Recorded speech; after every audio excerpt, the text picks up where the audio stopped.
जय Shri Krishna to all. तो मैं लाई हूँ पुरुषोत्तम मास की जो अपनी कथा चल रही है, अध्याय उसका 13वां अध्याय। तो चलिए शुरू करते हैं। चित्रधर्मा का बैकुंठ गमन तथा दृढ़धनवा राजा की कथा। ऋषि बोले, हैं वक्ताओं में श्रेष्ठ महाभाग सूत जी, दृढ़धनवा राजा को पुरुषोत्तम के सेवन से राज्य, पुत्र, पौत्रादि और पतिव्रता स्त्री कैसे मिली तथा योगियों को भी दुर्लभ लोक की कैसे प्राप्ति हुई, सो हे तात, आपके मुख कमल से बार बार कथा के सार को सुनकर हम लोगों की तृप्ति नहीं होती, अतः इस पुरातन इतिहास को विस्तार से कहिए। हमारे भाग्य बल से ही ब्रह्मा ने आपको यहाँ भेजा है। सूत जी बोले, हे ब्राह्मणों, नारायण मुनि ने नारद जी से जो कहा था वही पुरातन इतिहास मैं आप लोगों से कहता हूँ। पाप नाशक दृढ़धनवा का चरित्र जैसा मैंने गुरु जी के मुख से सुना है वही आप सब मुनि लोग सुने। श्री नारायण बोले, हे ब्राह्मण, आकाश गंगा की तरह पवित्र करने वाली सुंदर पुरानी दृढ़धनवा राजा की कथा को मैं कहता हूँ, सुनो। हेहय देश का रक्षक, बुद्धिमान, सत्यवादी, पराक्रमी चित्रधर्मा नाम का राजा था। उसका पुत्र महातेजस्वी, सर्वगुण संपन्न, सत्यवादी, धार्मिक, सदाचारी दृढ़धनवा नाम से विख्यात हुआ। उसके विशाल नेत्र थे, चौड़ी छाती और लंबी भुजाएं थी। ऐसे गुण समूह के साथ वह दृढ़धनवा राजा नित्य प्रति बढ़ने लगा।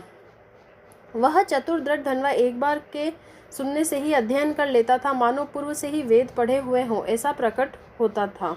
चारों वेदों को पढ़ने के बाद गुरु को दक्षिणा दे और उनका विधिवत सम्मान कर वह बुद्धिमान राजकुमार गुरु की आज्ञा से अपने पिता के नगर को गया। नगर निवासी उसे देखकर बड़े आनंदित हुए और उसके पिता चित्रधर्मा भी अपने पुत्र को देखकर परम प्रसन्न हुए, क्योंकि धर्म को जानने वाले युवराज प्रजा पालन में समर्थ हो गए थे। इस संसार में इससे बढ़कर और कौन सुख हो सकता है। राजा ने मन में सोचा, अपने दो भुजाधारी मुरलीधर प्रसन्न मुख शांत भक्तों को अभय करने वाले श्री कृष्ण की आराधना करूंगा। जैसे ध्रुव, अम्बरीश, ययाति, शर्याति, शिवी, रतिदेव, शशबिंदु, भगीरथ, भीष्म, विदुर, दुष्यंत, भरत, पृथु, उत्तानपाद, प्रहलाद, विभीषण आदि यह सभी भोगों को छोड़ भगवान पुरुषोत्तम की आराधना कर परम पद को प्राप्त हुए। इसलिए मैं भी स्त्री, गर, पुत्रादि के स्नेह रूपी बंधन को तोड़कर वन में जाकर हरि का भजन करूंगा। मन में ऐसा निश्चय करके चित्रधर्मा अपने पुत्र दृढ़धनवा को राज्य पाठ सौंपकर विरक्त हो पुलह ऋषि के आश्रम को चले गए, जहाँ सब कामनाओं का परित्याग कर निराहार रह निरंतर श्री कृष्ण भगवान का स्मरण करते हुए तप करने लगे।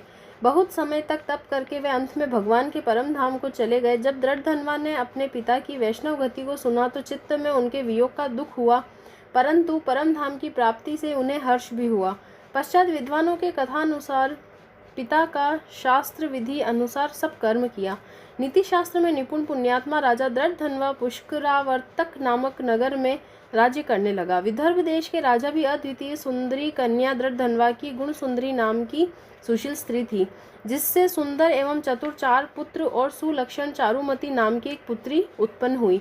ये सभी पुत्र शूरवीर थे, जिनके नाम चित्रवाक, चित्रवाह, मणिमान और चित्रकुंडल थे, जो अपने अलग अलग नामों से प्रसिद्ध हुए। दृढ़धनवा राजा भी अपने गुणों से प्रसिद्ध हुए। वह शांत, दृढ़ प्रतिज्ञ, रूपवान, गुणवान, शूर, श्रीमान, स्वभाव से सुंदर, अंग सहित वेदों को जानने वाले, सभा में प्रिय बोलने वाले, धनुर्विद्या में निपुण, काम, क्रोध, लोभ, मोह, मद, मात्सर्य रूपी 6 शत्रुओं को जीतने वाले, क्षमा में पृथ्वी की तरह, गंभीरता में सागर के समान, समता में ब्रह्मा की भांति, कृपा करने वालों में महादेव के समान, एक स्त्री व्रत धारण करने वालों में दूसरे राम के समान, महापराक्रमी, श्रेष्ठ, धर्मवान, मानो दूसरे है वंशीय कार्तिवीर्य के समान थे।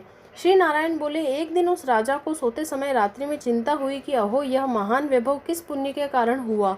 न मैंने कोई तप किया, न दान किया, न कभी यज्ञ किया। इस अपने सौभाग्य का कारण किससे पूछूं। ऐसा सोचते विचारते सारी रात बीत गई। प्रातः ब्रह्म मुहूर्त में उठकर यथाविधि स्नान कर सूर्य को अर्घ्य आदि दे तथा देवालय में देव पूजन करके ब्राह्मणों को दान देकर उन्हें नमस्कार कर घोड़े पर चढ़ तत्काल शिकार खेलने वन को चला गया। वहाँ बहुत से मृग, सुअर, सिंह, नील गाय आदि का शिकार किया। वन में राजा दृढ़धनवा के बाण से घायल होकर एक मृग एक वन से भागता हुआ दूसरे वन को चला गया। तब राजा भी बाण ताने हुए उसके रक्त गिरे हुए मार्ग से उसके पीछे पीछे गए, किंतु मृग के कहीं छिप जाने से राजा उस वन में भटकता रहा। तब प्यास से व्याकुल होकर उसने एक सुंदर सरोवर को देखा। राजा ने वहां जाकर पानी पिया और उसके किनारे पर एक घनघोर छायादार वट वृक्ष की जटा से अपने घोड़े को बांधकर स्वयं वहीं पर बैठ गया। उसी समय वहां एक तोता अत्यंत शोभायमान मनुष्यों की सी बोली बोलता हुआ आया और राजा दृढ़धनवा को अकेला बैठा हुआ समझ वह निम्न श्लोक को बार बार पढ़ने लगा। विद्यमाना तुलसुख सालोक्य याते भूतले न चिंतयसि तत्वत्वं तत्कथम परमेश्यसि। राजन, तुम इस भूतल पर विद्यमान अतुल सुखों को देखकर तत्व आत्मा के संबंध में विचार नहीं कर रहे हो तो कैसे भवसागर से पार होगे। बार बार इस पद्य को सुनकर राजा आनंद को प्राप्त हुए और मोहग्रस्त भी हुए। तोता सार गर्भित कठोर नारियल के समान गंभीर पद्य को बार बार क्यों पढ़ता है, जो बड़ी कठिनाई से समझ में आने योग्य है। क्या ये ही श्री सुखदेव जी हैं जो श्री कृष्ण के सेवक मुझ संसार में डूबे हुए मूड को परीक्षित की भांति कृपा करके उद्धार करने आए हैं। ऐसा सोच ही रहे थे कि इतने में ही उनकी सेना भी राजा को ढूंढते ढूंढते वहां आ गई। उधर तोता भी राजा को आत्मबोध कराकर अंतर्ध्यान हो गया। राजा अपने नगर में आकर तोता के वाक्य को स्मरण करते रहे। उन्होंने भोजन पानी सब छोड़ दिया, गुमसुम हो गए, किसी के बोलने से भी नहीं बोलते। तब रानी ने एकांत में आकर राजा से प्रेम सहित कहा, हे राजन, आज ऐसे उदास क्यों हो रहे हो? उठिए उठिए, भोजन पानी कीजिए और बातचीत कीजिए। उस प्रकार रानी के समझाने पर भी राजा देवताओं को भी दुर्गे तोता के सत्य वचन स्मरण करता रहा और कुछ भी न बोला। तब रानी दीर्घ श्राव लेकर अपने पति के मानसिक दुख के अत्यंत पीड़ित हुई और स्वामी की कठिन चिंता के कारण को नहीं जान सकी। ऐसी चिंता में राजा का बहुत समय व्यतीत हो गया, किंतु संदेह दूर करने को कोई उपाय दिखाई नहीं दिया। नारद जी बोले, हे मुने, ऐसी चिंता करते हुए राजा दृढ़धनवा का क्या हुआ सो कहिए, क्योंकि विष्णु भगवान के पवित्र चरित्र को थोड़ा सा भी सुनने से पाप नाश हो जाते हैं। इसी के साथ 13वां अध्याय पूरा होता है। जय श्री कृष्ण।